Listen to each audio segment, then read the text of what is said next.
Ya pemirsa, agenda pemeriksaan saksi ahli memberikan warna baru dalam sidang kasus pembunuhan Brigadir Yosua Huta Barat. Sejumlah saksi ahli yang telah dihadirkan menguak sejumlah fakta atau pandangan yang cukup menarik, mulai dari kemungkinan tidak adanya tindak pelecehan, ada grup chat misterius, hingga terkuaknya CCTV saat sebelum terjadi pembunuhan Brigadir Yosua. Pertanyaannya adalah, mampukah kesaksian para ahli ini bisa membantu menyingkap tabir pembunuhan Brigadir Yosua? Kita akan membahasnya lebih dalam bersama dengan Profesor Suparji Ahmad, selaku Guru Besar Ilmu Hukum Universitas Al-Azhar yang sudah bersama kami di studio malam hari ini. Selamat malam. Malam, Mbak. Kita ketemu lagi ya, Prof. Siap. Membahas hal yang sama. Kemudian lewat sambungan Zoom, kembali kami juga terhubung bersama dengan Roni Talapesi selaku kuasa hukum Richard Eliezer. Selamat malam, Bang Roni. Selamat malam. Baik. Kemudian Belan Dewangga Pribadi selaku kuasa hukum dari Riki Rizal.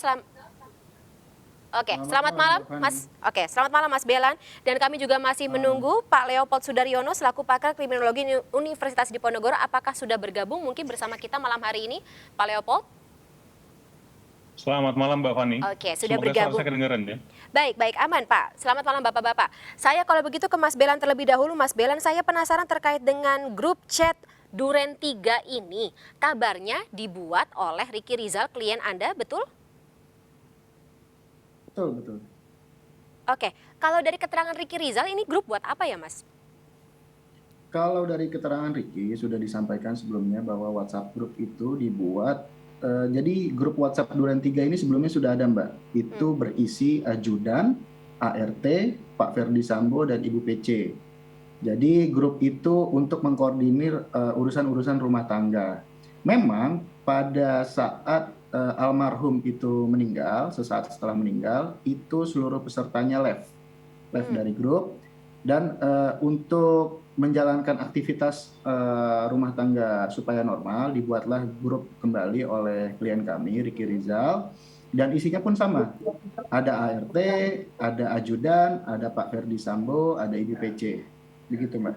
Oke, kalau misalnya dari kesaksian Richard Eliezer mengatakan sebelum 1 hari atau tidak sampai dengan 1 hari, Richard katanya di-kick dari grup. Kenapa? Betul.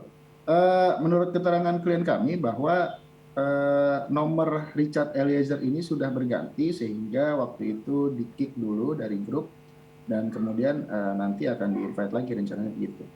Tapi sampai dengan saat ini tidak di-invite ya? Kan sudah tidak ada Mbak, HP-nya kan sudah disita semua. Oh, oke. Itu grup buat apa ya namanya, koordinasi antar rumah atau kerjaan rumah seperti itu Mas Belan? Pekerjaan rumah itu isinya ART dan ajudan itu untuk mengkoordinir urusan rumah tangga sehari-hari Mbak. Untuk belanja, keperluan makan, dan lain-lain. Oke. Mas Bang Roni, katanya Richard Eliezer atau klien Anda di-kick karena ganti nomor, seperti itu. Kalau dari Richard sendiri ada keterangan seperti apa? Iya Mbak Lisa, Mbak Fani, bahwa handphone itu kan pasca diganti di tanggal 10 kemudian dibikinkan grup yang baru kan. Klien saya itu diundang dari jam 5 pagi, kemudian dikeluarkan tuh jam 8 pagi. Jadi kita juga pun bingung, ini maksud tujuan buat grup ini sebenarnya apa gitu kan. Tetapi grup tersebut itu ada setelah handphone para terdakwa ini, yang 3 orang ini handphonenya kan diambil ya, kemudian ditukarkan handphone yang baru, iPhone yang baru. Kemudian bikin grup itu. Cuma karena klien saya cuma durasinya waktunya pendek 3 jam, jadi tidak tahu sebenarnya isinya apa. Kan setelah itu kan tidak tahu mereka ngobrol apa kan di dalam grup tersebut. Oke. Tapi faktanya bahwa klien saya di sini pasif ya. Baik. Aku kalau gitu kembali konfirmasi ke Mas Belan. Ini grup dibuat setelah adanya kejadian pembunuhan dari Yosua Huta Barat. Kalau misalnya grup koordinasi, kenapa nggak dibikin dari awal?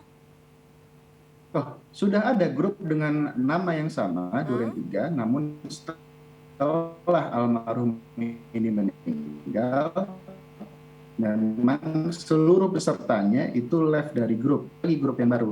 Kalau mau dikaitkan dengan perkara ini, sebenarnya Richard ini di-kick tidak ada kaitannya dengan kasus, karena kalau dengan kasus dia kan juga ikut skenario awal gitu. Jadi kalau mau disambungkan logikanya bahwa Richard di-kick karena dia waktu itu mau bicara jujur, sebenarnya tidak ada hubungannya.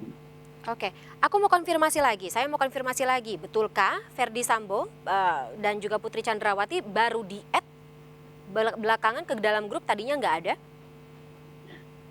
Kalau dari urutan yang diberikan oleh ahli, di sini ada urutannya nih. Pertama yang di-add, ini jeda waktunya pendek semua, Mbak. Antara jam 5 sampai dengan jam 6.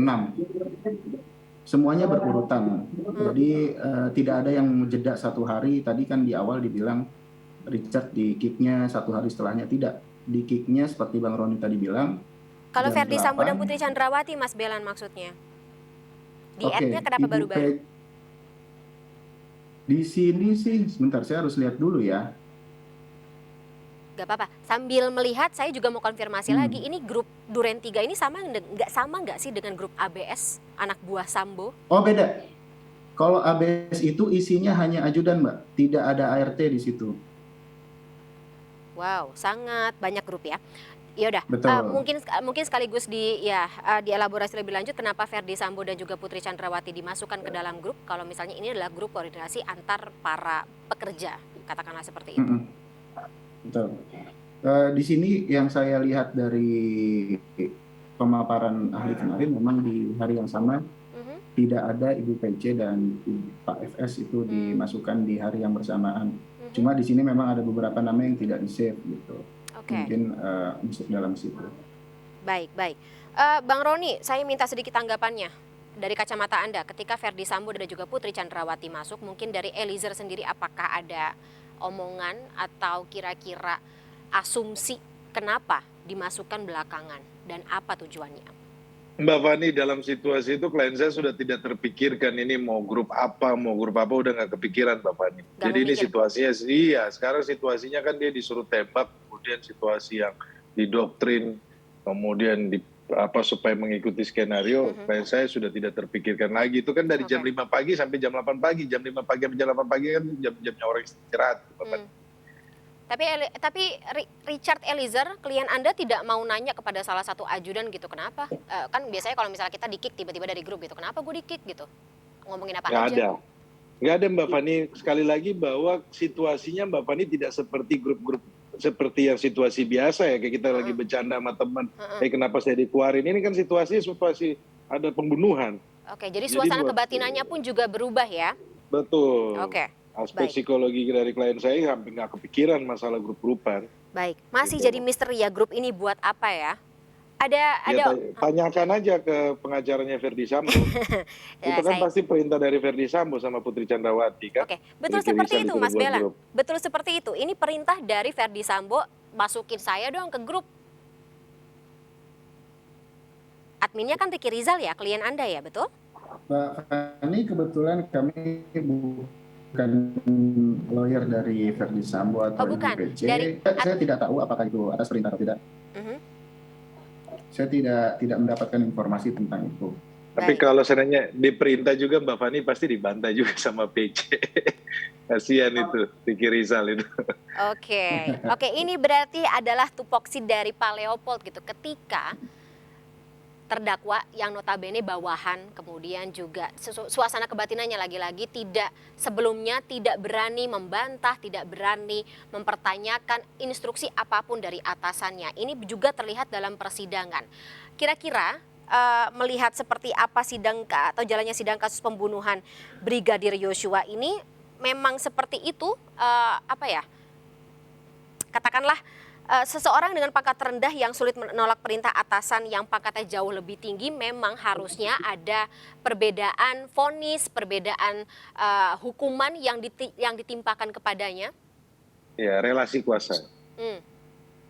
Sebesar apa atau sejauh apa itu akan mempengaruhi hukuman yang akan ditimpakan tadi? Saya Mbak Fani. Pak Leopold, betul. Oke. Jadi dalam sebuah organisasi di mana chain of command itu sangat ketat, ya, di mana kemudian perintah atasan itu tidak bisa ditawar, dan itu adalah tradisi yang sudah berjalan cukup kuat. Plus di dalam tradisi itu juga budaya atau penggunaan kekerasan memang menjadi sesuatu yang lumrah dilakukan baik terhadap tersangka pelaku kejahatan maupun dalam pelaksanaan tugas. Jadi apa yang diperintahkan kepada bawahan meskipun secara hukum terdengarnya jelas itu ilegal, itu kemudian ada daya paksa yang luar biasa bagi bawahan untuk melakukan itu. Beda misalnya ini organisasi, kita bicara organisasi ulama ya, jelas kemudian bawahan akan menolak karena itu bukan bagian dari tradisi dan tidak ada chain of command di dalam organisasi itu. Tapi di dalam kepolisian ya chain of command jelas, kemudian memang penggunaan kekerasan dalam menghadapi kejahatan atau dugaan kejahatan itu menjadi satu persoalan yang serius, yang kronis sampai sekarang. Jadi memang kemudian ada daya paksa yang kemudian terpaksa dilakukan oleh bawahan.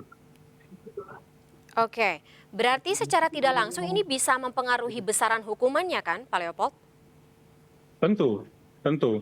Menurut saya perintah itu datangnya dari pimpinan, tanggung jawab terbesar itu ada pada pimpinan yang memerintahkan.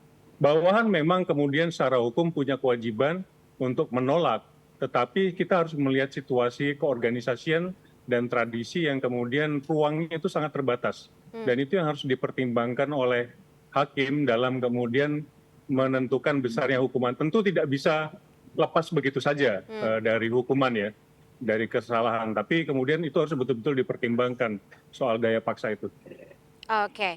Lagi-lagi ini harusnya bisa terlihat di persidangan seperti itu ya. Nah, Pak Suparji, melihat kesaksian yang ada dalam persidangan, antara bawahan sendiri saling berbeda satu sama lain. Ada yang katakanlah ya sebagai justice kolaborator, dia keterangannya berbeda, ya bisa dibilang berbeda banyak itu dengan para bawahan yang notabene bukan justice kolaborator, masih nuansa keterangannya memihak kepada Ferdy Sambo dan juga Putri Chandrawati. Kira-kira kalau dari kacamata hukum pidana dan juga majelis hakim khususnya, mempertimbangkan atau katakanlah menakar kesaksian, besaran kesaksian satu sama lain seperti apa? Ya tentunya tidak ditakar dari sisi kuantitatif semata ya, tetapi harus dilihat dari sisi kualitatif juga seorang saksi tadi itu. Dari sisi kuantitatif tentunya dipertimbangkan soal keterpenuhan berapa alat bukti tadi itu. Secara kualitatif juga akan dilihat apakah ada persesuaian dengan saksi satu dengan saksi yang lain. Apakah ada persesuaian antara alat bukti satu dengan alat bukti yang lain. Saya kira ini sudah terang benderang bahwa ketika majelis hakim tidak semata-mata akan melihat dari sisi jumlah siapa yang memberikan ya keterangan tadi itu, tetapi tentunya akan dilihat apa yang disampaikan. Dan pada sisi lain, apa yang disampaikan tadi akan dikonfirmasi, akan dikonfrontasi dengan alat bukti yang lain. Nah, kalau sekarang sudah pada fase keterangan ahli, tentunya itu berbeda kapasitasnya dengan saksi. Karena lebih berat nggak? Ya, tentunya lebih memiliki kapasitas ya untuk menerangkan tentang satu fakta. Dalam hal ini saksi melihat, mendengar dan mengalami secara langsung, itu kapasitas sebagai seorang saksi. Sementara seorang ahli adalah dalam kapasitas membuat terang benderang perkara, karena yang bersangkutan adalah menerangkan berdasarkan pengetahuan dan keilmuannya. Kalau kita lihat kecenderungan selama ini, maka sebetulnya keterangan ahli kadangkala lebih banyak diperhatikan oleh majelis hakim untuk melihat suatu fenomena, suatu keadaan, suatu kejadian. Tetapi pada prinsipnya adalah bahwa ahli tidak akan bicara soal pokok perkara, tidak akan bicara tentang satu fakta, tetapi dia akan menerangkan secara teoritis berdasarkan pengetahuan dan keilmuan yang dimiliki. Jadi sekali lagi tentunya hakim tidak akan terjebak pada berapa jumlah orang yang menyampaikan tadi itu. Nah, kalau dari kacamata Anda Pak Suparji, singkat saja, kira-kira kesaksian dari ahli ini memberatkan atau memperingan keterangan dari Sambo? Ya, kalau selama ini tentunya karena ini ahli dihadirkan oleh jaksa penuntut umum, tentunya akan cenderung memberatkan Sambo. Karena memang beban pembuktian ada pada kapasitas jaksa penuntut umum. Tentunya akan terjadi episode baru kalau ahli nanti dihadirkan oleh terdakwa atau penasihat hukumnya. Baik. Oke, Bang Roni, sejauh ini kesaksian dari para saksi ahli memihak kepada pihak keluarga korban dan juga secara tidak langsung memihak untuk posisi dari klien Anda. Tapi tahan dulu jawabannya Bang Roni, Mas Belan dan Pak Leopold serta Prof. Suparji. Kita masih akan lanjutkan di segmen berikutnya. Tetaplah bersama kami pemirsa, MNC News Prime akan segera kembali.